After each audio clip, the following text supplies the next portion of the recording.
تحت فتنہ و فساد برپا کیا، خاص طور پہ ختم نبوت کی، اس پہ بات کرتے ہیں آگے جا کے. تو میرا خیال یہ پروگرام عقیدتوں اور عقیدوں دونوں کا مجموعہ ہوگا. نور الہی صلی اللہ علیہ وآلہ، نور الہی سے لے کر نور محمدی صلی اللہ علیہ وآلہ وسلم کی جو تخلیق ہے وہ کیسے وہ یہاں سے میرا خیال آغاز کیجیے. بسم اللہ الرحمن الرحیم. جنید صاحب، نور کا معنی ہوتا ہے روشنی، اجالا. نور کی دو قسمیں ہوتی ہیں، ایک نور حسی ہوتا ہے اور ایک نور معنوی ہوتا ہے. حسی نور جیسے یہ سورج کی روشنی، چراغ کی روشنی، یہ سب حسی نور ہے. نور معنوی جیسے علم ہے، ہدایت ہے، یہ نور معنوی کہلاتا ہے.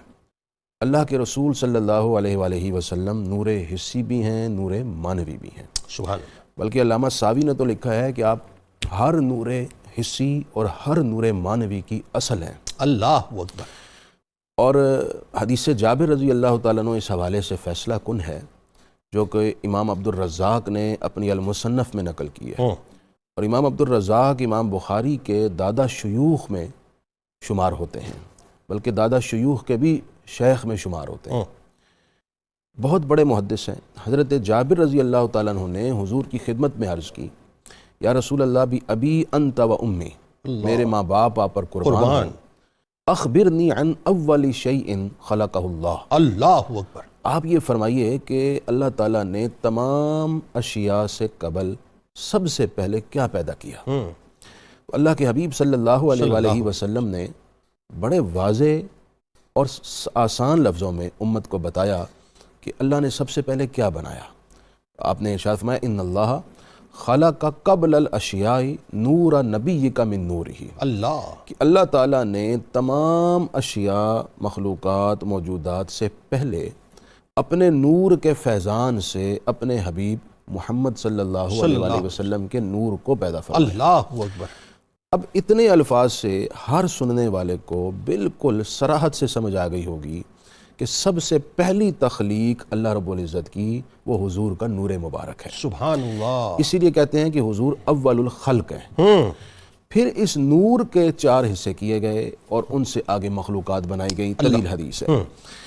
سرکار تو جہاں صلی اللہ علیہ وآلہ وسلم اکثر جو دعا کرتے تھے، جو مشکات شریف کے اندر موجود ہے اور بخاری میں بھی ہے، کچھ الفاظ کچھ مشکات میں زیادہ ہیں، بخاری میں ذرا کم ہے، دیگر حدیث کی کتب میں بھی ہے.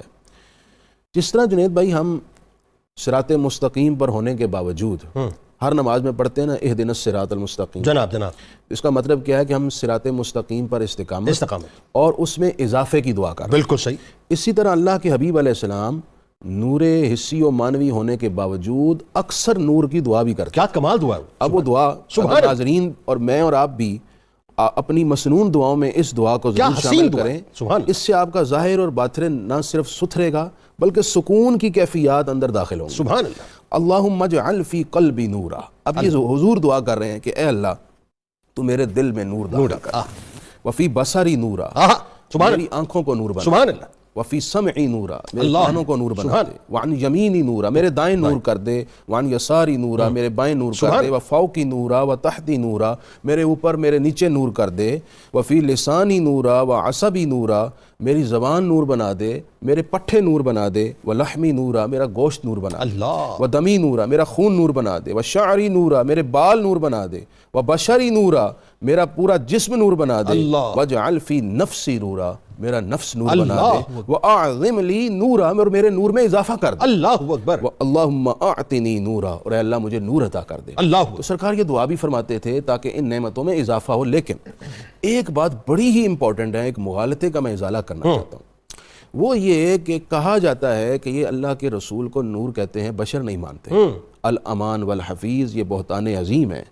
ہم یہ کہتے ہیں کہ جو اللہ کے رسول کو، تمام انبیاء کو بشر نہ مانے وہ مسلمان ہی نہیں ہے. اللہ. کیونکہ حضور صلی اللہ علیہ وسلم کو اور تمام انبیاء کو اللہ نے بشر بنایا ہے. بے شک. اور اللہ بشر کو ہی نبوت عطا فرماتا ہے. بالکل ٹھیک ہے. تو ان تمام انبیاء کو ہم بشر مانتے ہیں، لیکن انما بشر مثلکم، لیکن تمہاری طرح کا بشر نہیں. اللہ تعالیٰ نے ان کو وحی بھی فرمائی، انہیں نور بھی عطا فرمایا. جیسے قرآن نے کہا قد جاءکم من اللہ نور و کتاب مبین. جی کیا لوگوں تمہارے پاس ایک نور اور ایک کتاب مبین قرآن آیا, وہ نور حضور کی ذات ہے. اسی طرح قرآن نے کہا وداعیا الی اللہ باذنہ وسراجا منیرا, کہ ہمارے حبیب تمہیں اللہ کی طرف بلاتے ہیں اور یہ سراج منیر ہیں, یعنی ایسا آفتاب ہیں جو ہر طرف روشنی عطا کرتے ہیں اور لوگوں کو روشن کرتے ہیں, انہیں مانوی نور عطا کرتے ہیں. تو اللہ کے رسول علیہ السلام بشر بھی ہیں اور نور بھی ہیں. جیسے جبریل علیہ السلام نور ہیں لیکن کبھی کبھی بشر کی شکل میں آتے تھے, اسی طرح سرکار اپنی حقیقت کے اعتبار سے نور ہیں لیکن اس مخلوق میں لباس بشریت کے اندر تشریف لائے. کمال یہ ہے کہ تم تو نور اور بشر کے جھگڑے میں الجھ گئے, حقیقت محمدی صلی اللہ علیہ وآلہ وسلم تو اس سے کئی گنا زیادہ آگے ہے. اب ذرا ڈاکٹر صاحب اس کا مطلب یہ ہوا کہ پہلا کن تخلیق نور محمدی صلی اللہ علیہ وآلہ وسلم کے لیے استعمال ہوا, اور مجھے کہنے دیں کہ پہلا فیکون جو ہے وہ نور محمدی صلی اللہ علیہ وآلہ وسلم کی صورت میں ظاہر ہوا. اچھا اب بات یہ ہے کہ یہ بہت ضروری ہے سمجھنا کہ مراحل ظہور مصطفیٰ صلی اللہ علیہ وآلہ وسلم کیا کیا ہیں, کیونکہ جب تک آپ اپنی ذات سے اور خاص طور پر اپنی روح کے ساتھ سرکار علیہ السلام کے وجود سے اپنے آپ کو ریلیٹ نہیں کریں گے تب تک ظاہر ہے وہ عشق و حدت و شدت پیدا ہی نہیں ہوگی. اور پھر اگین وہی بات کہ یہ جو نور جس کو اللہ تبارک و تعالیٰ نے اپنے پہلے کن سے تخلیق کیا, یہ انبیاء کرام علیہ السلام کے مبارک اجزام میں کیسے منتقل ہوتا رہا اور کس طرح سے ظہور ہوتا رہا, بتائیے ذرا. بسم اللہ الرحمن الرحیم. جنید صاحب بہت شکریہ. ابھی آپ نے انٹرو میں ایک لفظ 2-3 دفعہ استعمال کیا کہ ہمارا یہ پروگرام عقیدے اور عقیدت کا جامع ہوگا. جناب گزارش یہ ہے کہ آپ وسلم کی شان اتنی بلند ہے, آپ نے خود ارشاد فرمایا میری حقیقت کو میرے رب کے علاوہ کوئی نہیں. اللہ اکبر. تاریخ انسانی جنید صاحب اس چیز کی گواہ ہے, ہر دور میں کسی بھی تصور کو چاہے وہ کسی بھی علم سے متعلق تھا اس دور کے انسان نے اپنی اپروچ کے مطابق سمجھا. بالکل ٹھیک, اس سے بیان نہیں جا سکا. جیسے جیسی اپروچ بڑھتی گئی وہ تصور ریفائن ہوتا گیا, یعنی جو اپروچ کا قد جیسے جیسے بڑھتا گیا, کہنا چاہیے جیسے جیسے اپروچ بالغ ہوتی گئی. بالکل ٹھیک ہے, وہ تصور جو تھا وہ ریفائن ہوتا گیا اور انسان کا علم بھی نقص سے نکلتا گیا. یہ تو انسان کا حال ہے مادی دنیا کے بارے میں. جو اس کائنات کی سب سے بڑی حقیقت ہیں اللہ رب العزت نے جن کو اپنا آرگومنٹ بنایا, اللہ اہل علم یہ کہتے ہیں آپ اور میں ہزاروں غلطیاں کریں ہمارے انسانوں میں کوئی فرق نہیں پڑتا, اللہ ایک غلطی کرے گا اللہ نہیں رہے گا, معاذ اللہ, اس کا اللہ ہونا ختم ہو جائے گا. اس کی دلیل حضور ہیں. اس تک انسانی عقل کیسے پہنچ سکتی ہے؟ اللہ اکبر. اللہ جہاں سارے علم اپنی انتہا پہ پہنچ جائیں تب بھی آپ یہ نہیں کہہ سکتے کہ یہ سارے علم اپنی انتہا پہ پہنچ کے اس کائنات کی سب سے بڑی دلیل کو سمجھ لیں گے. کیا بات ہے, میں بالکل لاجیکل لیول پہ بہت لاجیکل بات.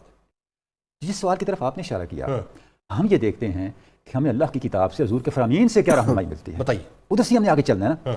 ترمذی شریف کی حدیث پاک ہے, حضرت ابو ہریرہ نے پوچھا یا رسول اللہ متى وجبت لك النبوۃ, یا رسول اللہ آپ کو نبوت کب ملی؟ قال آدم بین الروح والجسد, فرمایا میں اس وقت سے نبی ہوں جب آدم روح اور جسد کے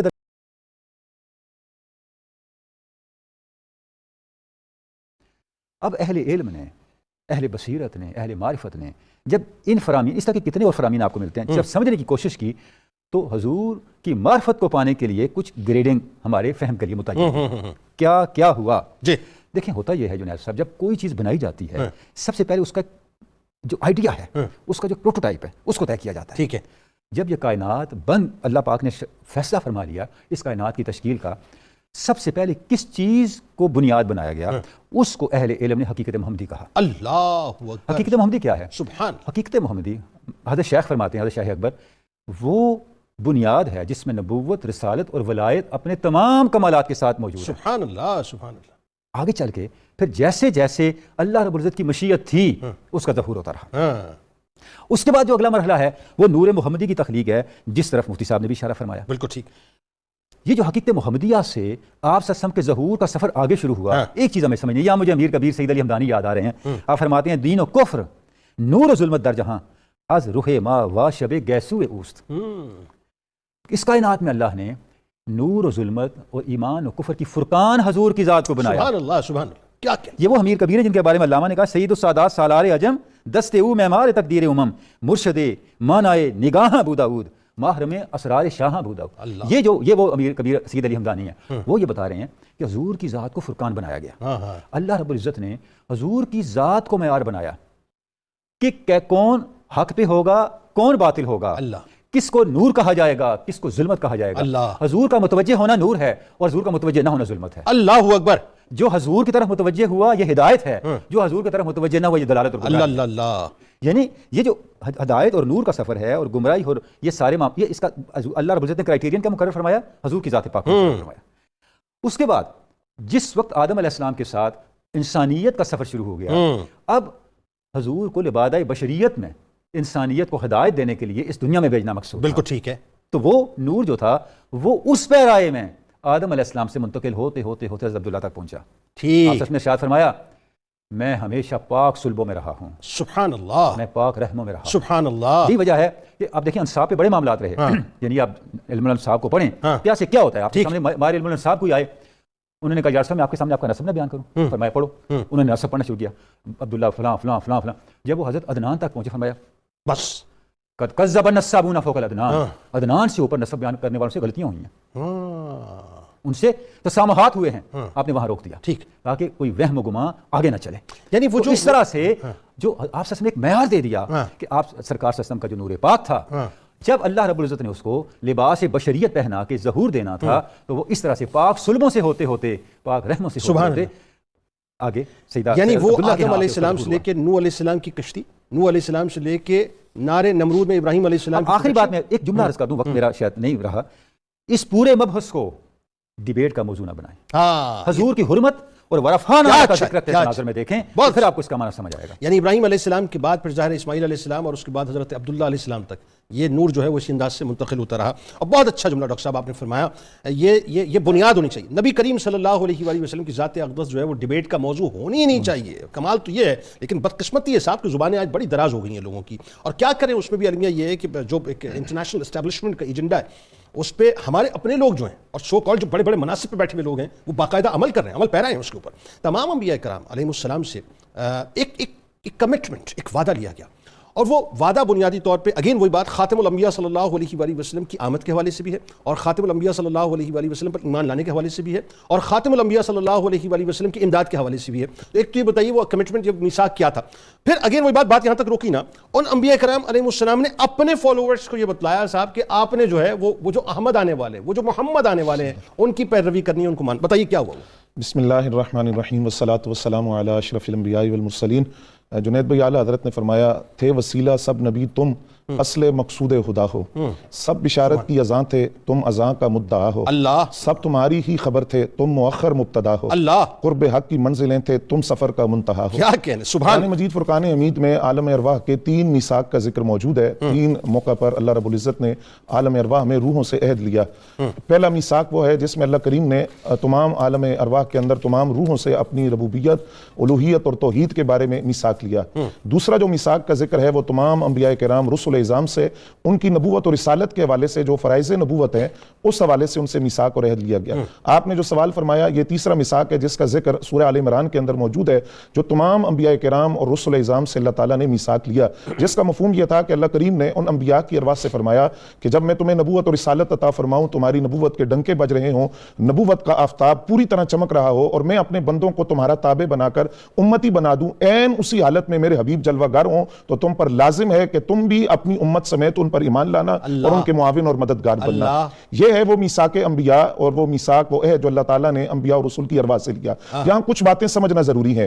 ایک تو یہ کہ یہ جو میثاق کی محفل ہے یہ قائم کس نے فرمائی؟ خود اللہ کریم نے اپنے حبیب کی عظمت و شان میں اس محفل کو قائم فرمایا۔ اور پھر یہاں ذکر کون کر رہا ہے؟ خود اللہ کریم اپنے نبی صلی اللہ علیہ وسلم کی عظمت و شان کا ذکر فرما رہا ہے۔ اور اس ذکر کے لیے جن سامعین کو چنا گیا وہ سامعین کائنات کے مقدس ترین ہستیاں انبیاء کرام ہیں، اور یہ ذکر اس وقت ہو رہا ہے جب اب عالم انسانیت کا بھی وجود بھی نہیں ہے۔ اور جب یہ عہد ان سے لیا گیا تو آپ دیکھیے کہ اللہ تعالیٰ نے اپنی ربوبیت کا جب عہد اور میثاق لیا تو بات بلا پر ختم ہو گئی، لیکن جب اپنے نبی کے حوالے سے عہد لیا، میثاق لیا، تو بلا پر بات بس نہیں ہوئی۔ پھر ان سے فرمایا کیا تم اس بات کا اقرار کرتے ہو؟ تو تمام انبیاء اور رسول اعظام نے کہا کہ ہم اس بات کا اقرار کرتے ہیں۔ بات یہاں بھی بس نہیں ہوئی، پھر فرمایا کہ تم ایک دوسرے پر گواہ ہو جاؤ اس اقرار اور میثاق۔ بات یہاں بھی بس نہیں ہوئی، پھر فرمایا میں خود بھی اس پر گواہ ہوں۔ پھر اس سے آگے فرمایا کہ اب کوئی تمام عالم انسانیت کو مخاطب کر کے کہ اب کوئی اس عہد سے میثاق سے روگردانی کرے، جو عہد یہ ہے کہ جب میرے نبی جلوہ فرما ہوں تمہاری زندگیوں میں تو تم ان پر ایمان لانا، معاون و مددگار بننا۔ اب کسی نے اس عہد کو چھوڑا تو وہ نافرمانوں میں شمار ہوگا۔ اب دیکھیے کہ تمام انبیاء کرام اپنی اجتماعی مجالس کے اندر آدم علیہ السلام سے لے کر عیسیٰ علیہ السلام تک تمام انبیاء اپنی اجتماعی مجالس میں نبی علیہ السلام کے مناصب جلیلہ کا ذکر کرتے رہے، فضائل و مناقب کو، اور اپنی مجالس کو نبی علیہ السلام کے ذکر سے مزین کرتے رہے، اور اپنی امتوں کو پیغام دیتے رہے، ان سے وعدہ لیا اور ان کو اس بات کی تاکید کی کہ جب وہ نبی جلوہ گر ہوں تو تم نے ان پر ایمان لانا ہے. یعنی اس کا مطلب یہ ہو کہ توریت کے، زبور کے اور انجیل کے ماننے والے بدرجہ اولا جو ہیں وہ نبی کریم صلی اللہ علیہ وآلہ وسلم پر ایمان لائیں گے. بالکل ایسے ہی. آپ دیکھیے قرآن کہتا ہے کہ جو اہل کتاب ہیں وہ یہود و نصارہ ہیں، وہ نبی علیہ السلام کو اس طرح جانتے ہیں جس طرح وہ اپنے بیٹوں کو جانتے ہیں. تو حضرت فاروق اعظم رضی اللہ تعالیٰ عنہ نے حضرت عبداللہ بن سلام سے پوچھا کہ یہ آیت قرآن کی کس کے بارے میں ہے؟ تو حضرت عبداللہ بن سلام نے فرمایا ہمارے بارے میں ہے. اور انہوں نے اپنا، وہ چونکہ عالم تھے اپنی مقدس کتابوں کے، تو انہوں نے کہا میں تو اپنے بیٹے سے بھی زیادہ نبی علیہ السلام کو جانتا ہوں کیونکہ ہماری مقدس کتابوں میں آپ کا ذکر موجود ہے. شاہ حبشہ کے دربار کے اندر جب مسلمان ہجرت کر کے گئے تو شاہ حبشہ نے یہ لفظ کہے کہ ہمیں عیسیٰ علیہ السلام نے یہ بشارت دی تھی اس نبی کی، اور اس نبی کی آمد کی خبریں سنائی جو تذکرہ قرآن میں موجود ہے. اور شاہ حبشہ نے یہ لفظ بولے کہ اگر میری حکومتی ذمہ داریاں نہ ہوتی تو میں حاضر ہو کر ان کے نالین اٹھانے کی سعادت حاصل کرتا اور ان کو وضو کرنے کی خدمت بجا لاتا. حضرت کعب اخبار رضی اللہ تعالیٰ عنہ فرماتے موسیٰ علیہ السلام کو اللہ تعالیٰ نے نبی علیہ السلام کی آمد کا وقت بتایا تھا، اور وہ اپنی امت کو بتاتے تھے کہ فلاں ستارہ جب اس مقام سے اس مقام پر جائے گا تو تم سمجھ لینا کہ نبی آخر الزمان تشریف لا چکے ہیں. اور جو علماء بنی اسرائیل تھے وہ نسل در نسل اپنی جو ماننے والے تھے ان کو بتاتے رہے کہ وہ نبی آخر الزمان تشریف لائیں گے. تو بحیری کا واقعہ سیرت کی کتابوں میں موجود ہے. پھر اسی طرح آپ دیکھیے کہ بحیرہ نامی جو راہب تھے 12 سال کی عمر میں نبی علیہ السلام جب پہلے تجارتی قافلے کے ساتھ سفر کر رہے ہیں تو اس بحیرہ نامی راہب نے دعوت کر کے نبی علیہ السلام کی دعوت کر کے بتایا تھا کہ یہ وہ نبی ہیں جن کے بارے میں ہماری مقدس کتابوں میں موجود ہے کہ اعلان نبوت سے پہلے ہر درخت جھک کر سلامی پیش کرے گا، ہر پتھر سجدہ کرے گا، بادل سایہ کریں گے. اور بحیرہ نامی راہب کے یہ لفظ موجود ہیں. وہ اسی میثاق کا اظہار تھا کہ ہماری مقدس کتابوں کے مطابق یہ اللہ کے آخری نبی ہیں. اور جناب ابو طالب سے کہا کہ میں وعدہ کرتا ہوں اگر میں اس وقت موجود رہا جب یہ نبی اپنی نبوت کا اعلان کریں گے تو میں عیسائیت کا پٹا گلے سے نکال کر محمدیت کا پٹا اپنے گلے میں پہن لوں گا. یہ وہ میثاق تھا جس کا اظہار تمام انبیاء اپنی امتوں کو تاکید کرتے رہے اگر تمہاری زندگیوں میں وہ نبی تشریف لائے ان پر ایمان لا کر ان کے معاون اور مددگار. تو ایسے جانتے ہیں نا جیسے اپنی اولادوں کو پہچانتے ہیں، ایسے ہی ہے نا کہ ورقہ بن نوفل نے بھی تو یہ بات کہی تھی نا، اور کعب الاحبار رضی اللہ تعالیٰ یہودی ان کے بہت بڑے عالم تھے، انہوں نے بھی یہ دیکھا تھا. ناظرین سرکار مدینہ صلی اللہ علیہ وسلم کی بارگاہ میں، ان کی آل کی بارگاہ میں درود پاک کا نذرانہ پیش کیجیے. بتائیے مفتی صاحب بڑی اہم ترین بات ہے، سرور دو جہاں صلی اللہ علیہ وآلہ وسلم ظاہر ہے خاتم الانبیاء ہیں، ختم نبوت کی اہمیت، اس کی فضیلت، اس پہ ذرا گفتگو فرمائیں. قرآن مجید میں اللہ تعالیٰ نے درجنوں آیات میں اپنے حبیب کی ختم نبوت کا ذکر فرمایا. وَلَٰكِن رسول اللہ و خاتم النبیین، یہ آیت ہر مسلمان کو معلوم ہے کہ اللہ تعالیٰ نے فرمایا کہ یہ اللہ کے رسول ہیں اور اللہ تعالیٰ نے اپنے حبیب کو انبیاء میں سب سے آخری نبی بنایا ہے. یعنی حضور علیہ الصلوۃ والسلام کے بعد کوئی نیا نبی نہ آیا ہے، نہ بن سکتا ہے اور نہ ہی کبھی آ سکتا ہے. 313 تقریباً احادیث ہیں، 313 جس میں خود حضور نے اپنی شان ختم نبوت بیان فرمائی. سبحان اللہ. 46 سے زیادہ صحابہ کرام نے روایت فرمائی. اچھا، جو بعد میں یہ تعداد بڑھ گئی، جو تواتر کو پہنچتی ہے. ٹھیک. ختم نبوت کی اہمیت اور امپورٹنس کا اندازہ اس سے لگائیں کہ جس طرح قرآن کا انکار کفر ہے، اسی طرح ختم نبوت کا انکار بھی قرآن کا انکار ہے. اللہ، وہ بھی کفر ہو گیا. بلکہ ختم نبوت کا انکار رسول اللہ کی رسالت کا انکار. اللہ اکبر. تو یہ ارتداد کی طرف لے جاتا ہے. بالکل ہے نا، بالکل واضح ارتداد ہے، کفر ہے، دائرہ اسلام سے خروج ہے. تو اگر میں آپ سے یہ ایک طالب علمانہ سوال کرنا چاہوں کہ جو معاذ اللہ نبوت کا دعوے دار، معاذ اللہ، یا اس دعوے دار کے فالوورز مثال کے طور پہ جن 30 کذابوں کا ذکر ظاہر مطلب حدیث میں ملتا ہے، تو کیا اسے ہم مرتد کہیں گے؟ مرتد ہی کہیں گے نا. بلکہ اس حوالے سے تو دینی اعتبار سے فتاوی جات یا احکام شرعیہ تو ظاہر ہی ہیں. آسان میں لفظوں میں سمجھانے کے لیے کہوں تو آئین پاکستان میں بھی اس چیز کا اندراج ہوا، یہ شک بنی اور ختم نبوت کے انکار کو کفر ٹھہرایا گیا. ٹھیک ہے. اچھا جنید بھائی، میں یہ عرض کر دوں، ختم نبوت کے انکار کو امت نے کبھی قبول نہیں کیا. ٹھیک. اتنا حساس اور سینسیٹیو معاملہ ہے کہ امت نے جب کبھی کسی نے منکرین ختم نبوت کو سپیس دینے کی کوشش کی تو ایک اضطراب اور بے چینی تو ہوئی، اس کے ساتھ فساد تک بات پہنچی. میں یہ سمجھتا ہوں اس ایشو کو اگر کسی کے دل میں کوئی میل کچیل ہے تو وہ ظاہر کبھی نہ کرے.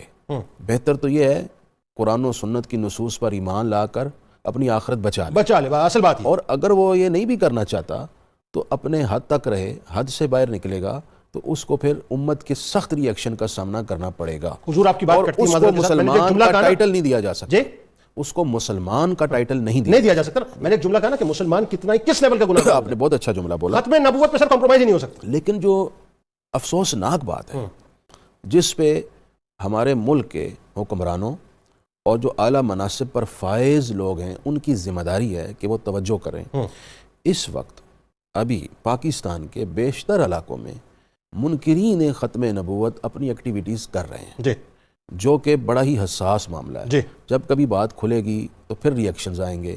میں یہ سمجھتا ہوں ذمہ داری کا احساس کریں. جہاں کہیں اس عقیدے کو پروموٹ کیا جا رہا ہے یا اس کی ترویج و اشاعت کی جا رہی ہے، اس ترویج کو اور اس اشاعت کو دونوں کو روکنا چاہیے، ورنہ اس کے نتائج ایمانی اعتبار سے بھی اچھے نہیں ہیں، پاکستان کے امن و امان کے اعتبار سے بھی اچھے. دو جملوں میں پھر بات آگے بڑھا دی ہے. جو بات آپ کر رہے ہیں، جس طرف اشارہ کر رہے ہیں، وہ ویڈیوز میں نے دیکھی ہیں، وہ نیٹ پہ موجود ہیں. اب یہ اوپن شٹ کیس ہے، یہ تھر کے ساری جو ایریا ہے، اس میں وہاں پہ باقاعدہ غیر مسلموں کے ساتھ نیکسس بنا کے یہ جو ایک مخصوص گروہ وہ کام کر رہا ہے، اور مسلمانوں کے ساتھ بے انتہا زیادتیاں ہو رہی ہیں. اس پہ میرا خیال ہے کہ اپنا ایک GIT بنا دی جائے، یہ مطلب باقاعدہ وہاں پہ جو ہے اپنا بھیجا جائے لوگوں کو، وہ جا کے پورا اس کی اسکروٹنی کریں، اندازہ ہو جائے گا کیا کچھ کام ہو رہا ہے. بالکل آپ درست فرما رہے ہیں. ہم تو یہی چاہتے ہیں روز اول سے کہ پاکستان میں جو کچھ ہو وہ قانون کے دائرے میں ہو. بالکل ٹھیک. قانون جب اپنا راستہ لے گا تو کسی تیسرے فرد کو اپنی قوت دکھانے کی ضرورت پیش نہیں آئے گی. بہتر یہی ہے کہ ادارے اپنی ذمہ داری کا احساس کرتے ہوئے اس جانب پہلی فرصت میں ہی بلکہ پہلی ترجیح دیتے ہوئے توجہ کر لیں. بالکل ٹھیک ہے. اچھا اب ذرا آئیے اس لطیف بہت خوبصورت گفتگو اس وقت مفتی صاحب نے کی، اور یہ بالکل اس وقت سمجھ لیجیے کہ جو 24 کروڑ مسلمان ہیں ان کی یہ پل سے جو گفتگو آپ کر رہے ہیں، کیونکہ اضطراب ظاہر ہے بہت اس وقت پوری قوم میں. سرور دو جہاں صلی اللہ علیہ وآلہ وسلم ایک طرف تو ظاہر خاتم الانبیاء، ایک اور بڑا حسین سا تاج اللہ تعالیٰ نے آپ کے سر اقدس میں سجایا، اور وہ انبیاء کی امامت کا تاج ہے. اس کا ایک پورا ظاہر بیک گراؤنڈ ہے، اس کا پرسپیکٹیو ہے. ذرا آئیے تھوڑا سا ہمارے جتنے بھی سننے والے ہیں سب کے قلب کو، روح کو تھوڑی سی تسکین پہنچائیں. بتائیے ذرا. جی جنید صاحب، جس طرح مفتی صاحب اشارہ فرما رہے تھے، انبیاء کی امامت اور ختم نبوت یہ عین یکدگر ہیں، یہ ایک ہی حقیقت کے دوروں ہیں. یعنی وہ نبی محترم جس پہ سلسلہ انبیاء درجہ کمال کو پہنچنا ہے وہی امام الانبیاء ہوں گے نا. اور جب وہ امام الانبیاء ہو گئے تو اس کے بعد تو مزید کسی مقتدی کی آنے کی گنجائش نہیں رہتی، چیپٹر کلوز ہو گیا. یعنی آپ صلی اللہ علیہ وسلم کا خاتم النبیین ہونا، اس کا ایک آرگومنٹ یہ بھی ہے کہ آپ نے تمام انبیاء کی امامت فرمائی. اللہ اکبر. جب آپ نے تمام انبیاء کی امامت فرمائی تو اس کے بعد کوئی بعد میں لیٹ آ جائے کہ میں بھی اس کیٹیگری میں شامل ہوں، تو مجھے بتائیں اس کا کیا جواز نظر آتا ہے؟ دوسری بات جناب یہ ہے کہ ختم نبوت کا معاملہ جیسی خدا نہ خواستہ ختم نبوت کا انکار صرف کفر تو ہے ہی، اس امت کی موت ہے. سر ایسا ہی ہے، عمارت زمین بوس ہو جائے گی. یہ اسلامی تہذیب، مسلم کمیونٹی جس سٹرکچر پہ کھڑی ہے اس کا نام ہے ختم نبوت. ڈاکٹر صاحب مجھے بتائیے نا 1250 شہادتیں کیوں اختیار کی؟ پھر ایسے پوری تاریخ ہمارے سامنے. صرف پاکستان کو دیکھیں، ابھی آئین پاکستان کا ذکر ہوا، جو اسپرچل فادر ہیں پاکستان کے اقبال، وہ کیا کہتے ہیں؟ وہ کہتے ہیں لا نبی آبادی احسان خدا، اللہ پردہ ناموس دین مصطفیٰ. اللہ یہ اللہ کا احسان ہے کہ ہمیں ان کا امتی بنایا جنہوں نے فرمایا میرے بعد کوئی نبی نہیں. اللہ اکبر. اور یہ کہنا یہی ناموس دین مصطفیٰ ہے.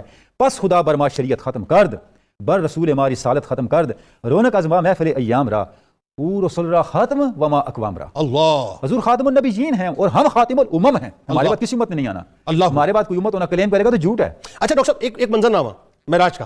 اچھا اب اس پہ آگے آتے ہیں. اب یہ جو ختم نبوت کا ایک بدرجہ کمال اظہار واقعہ معراج میں ہوتا ہے، وہ بتائیے ذرا. آغاز کہاں سے ہوتا ہے؟ یعنی یہ جو واقعہ معراج ہے یہ ختم نبوت کو آگمنٹ کیسے کرتا ہے؟ جیسے سفر شروع ہوتا ہے مسجد اقصیٰ کے اندر تمام انبیاء کی آپ امامت فرماتے ہیں، تمام انبیاء وہاں آپ کی ابتدا میں موجود ہیں.